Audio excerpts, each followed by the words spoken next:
Hivi unafahamu ya kwamba kupitia macho yako unaweza ukaingiza giza ndani ya maisha yako, na kupitia macho yako unaweza ukaingiza nuru ndani ya maisha yako?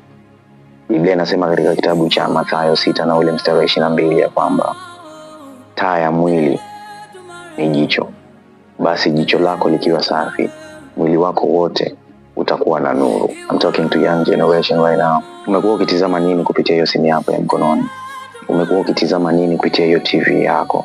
Kile unachokitizama ndicho kinacho access nuru ndani ya maisha yako. Kama vile unavyokuwa makini katika nini unapaswa kusikiliza, vivyo hivyo kuwa makini nini unapaswa kutizama, kwa sababu macho yako yataruhusu nuru kuja ndani ya maisha yako pale tu utayazoeza kutizama yaliyo mema. Ikiwa ni mtu ambaye ni wa kuangalia picha chafu, ni wa kuangalia vitu vya hovyo, ndani yako kumejaa giza, ndani yako hakuna nuru tena, na baraka huwa zinafuata sehemu yenye nuru. Nuru ikikosekana ndani yako, baraka zitakosekana ndani yako. Kuwa makini sana na vile unavyovitizama. Young generation, hear me well. Chochote kile ulichonacho kinachokupa access ya wewe kutizama mambo ambayo si mema, ambayo hayaruhusu tena nuru kukaa ndani ya nafsi yako, achana na hicho kitu.